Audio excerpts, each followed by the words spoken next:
大家午安，好，今天是专题讨论这个时间嘛，好，那今天为各位介绍的是这个香港理工大学一位邓显成教授啊，要来为我们讲这个设施管理这个主题啊，设施管理这个主题。那邓显成教授他受训啊，这个念书都在英国啊，所以他说他自己中文啊讲的不是很流利，他比较想要用这个英文来跟大家做今天这个演讲的报告啊，所以大家等下耳朵要拉长的仔细来听啊。我有特别请他讲慢一点，再慢一点。好，那无论如何啊，大家等一下稍微专注一下听。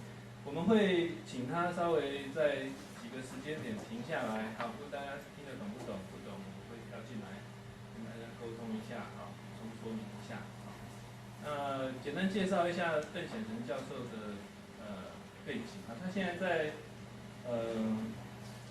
香港理工大学，他们有一个叫做建筑设备，这个叫做建筑设备与屋宇工程学系啊，他在里面开了一个研究所的学程，叫做设施管理的学程啊，那他是这个学程的主任啊，学程的主任。那他今天要来谈设施管理啊，设施管理简单讲啊，我先很快的把我的观点讲一下啊。建筑物的生命周期当中，前面阶段规划设计，咱们建筑系、咱们建筑师在做的。设计好以后，盖房子，营造厂在盖。盖好之后，房屋开始，这个建筑物开始有人进去使用，业主使用者进去使用。现在在台湾的状况，大概是没有什么人在管。那他的观点就是，我们对于这个建筑物使用 maybe 50年、100年的这个期间啊，我们怎么样来管这个建筑物，让它更有效率、品质更好。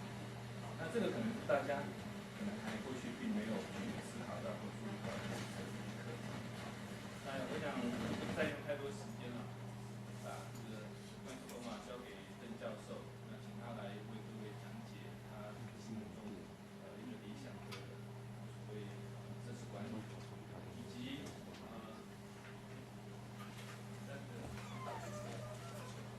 对各位来讲，你们做设计可能也会有一些引发出一些另外一个层面的设计上的思维。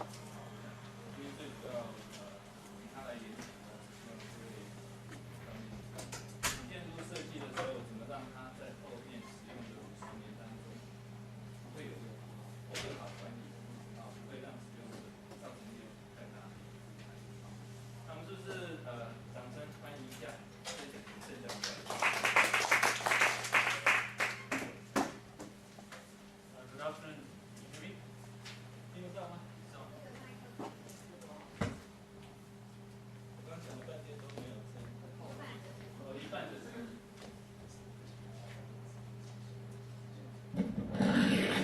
That's better. Okay, change that.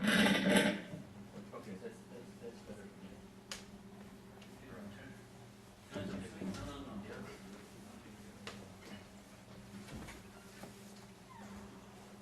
Okay, good afternoon. Can you hear me now?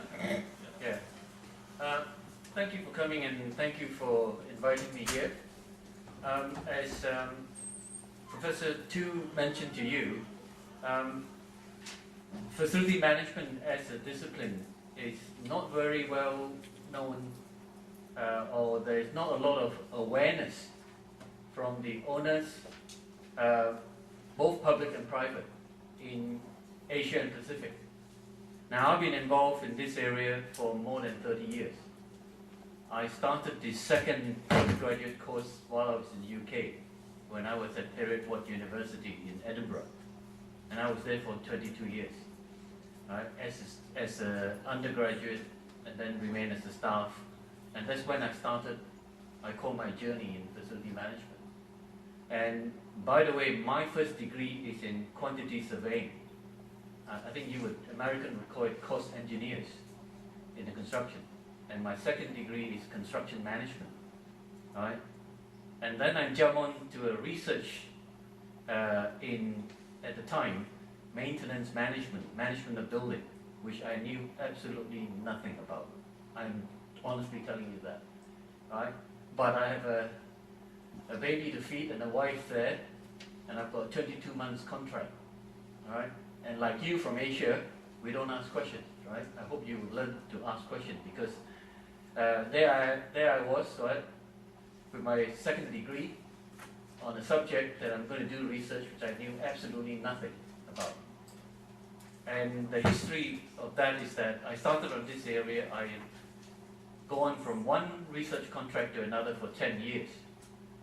And during that time, I interviewed many people, many organizations. And it was very, how do you put it? Very satisfying to know that I think about 5 years after I interviewed all these guys that I was doing research, I held a seminar and they had to pay £100 to come and listen to me after I've done about 5-6 years of research. So, research is important because although I don't have practice, I actually am not a practicing facility manager. I only gain my knowledge through research and through talking to people, to doing a lot of reading, to allow me to understand and actually do a lot of consultancies for practitioners that are doing it every day. So I come from a background of research, and I'm a very practical person actually. So what I'm going to try and tell you something more is facility management, and I'm trying to convince you that this is a very attractive career. I've taught in Scotland, and all my students already have a profession, and they jump into this area, and quite a few of them has spent a greater part of their life doing construction management, and they gave up their job, they come into this course in 1 year, and they're changing their profession into facility management. So you can imagine the pressure I am under, right? So I have to know what I'm talking about, although I don't have 1 day of experience in that area. So this is the power of research, right? The power of rationalizing, power of trying to reason out. Now you may have 20 years experience, but you are like a frog in a well, you know? Whereas I'm looking very widely, I can understand why you always asking this question. I already know the answers, but you don't see it because you're too deep in it every day, right? So I'm trying to talk about why facility management is important, and it is a growing profession. When I first started, I told you I was the second master's course in the UK, right? Now there are something like 15 courses, and it's all in over 5 continents now. So it is growing, and it's growing quite rapidly. The course in Hong Kong, which I have been there for 10 years already, has been running for 16 years. I'm on my 16th year there, right?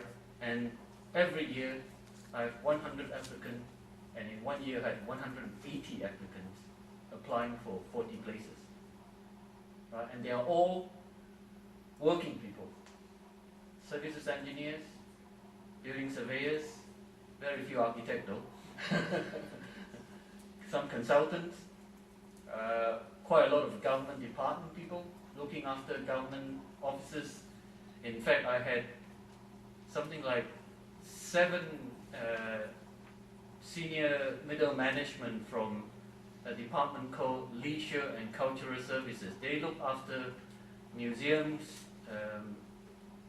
theatres, right? And they were managed by master's graduate in curation, arts, right?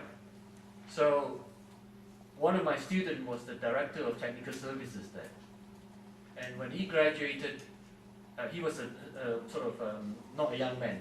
He was 40 plus when he took the course. So when he took 3 years to convince the department to send their staff to come for the course, because they say they don't have the competence to manage what they are doing now. And I got a call from the HR director and saying, "Danny, can you interview 7 people?" I said, "Send them over." And they all graduated. And I keep saying that now that department will be the first one to see changes in facility management of museums and curated, all that kind of thing. So anyway, I'm digressing. So what I'm going to do is to talk a bit about what is facility management. It's not easy, it's very complex, as I say. It's not one thing, it's actually a number of things. I'll tell you about it.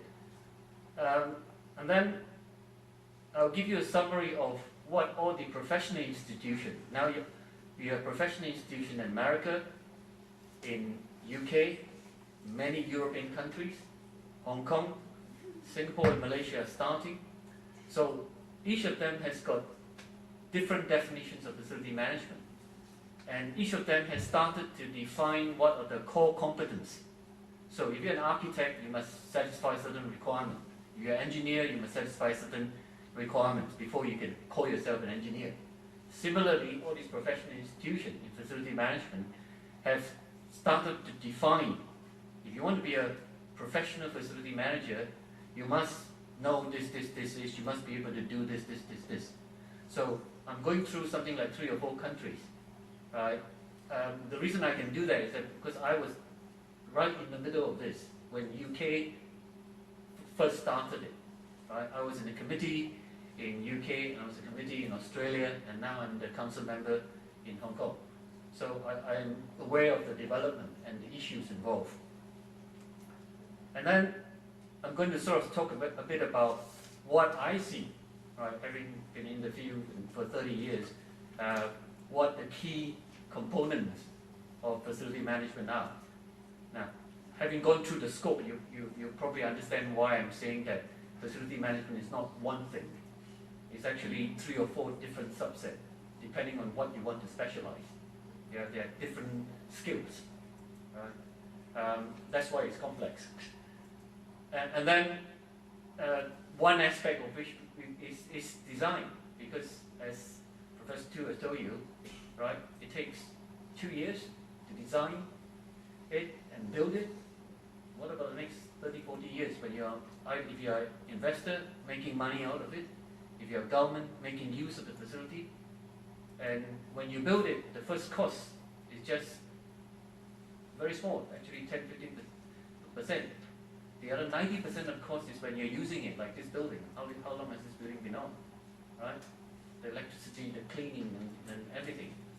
That is the real cost. That's the real value in the building. It's not just brick and mortar, right? So that's what I'm trying to cover. And at the end of the day, why is it important in terms of, because building is what I call a durable product. That means it lasts a long time. You cannot just move it, right? Although in Australia we move houses.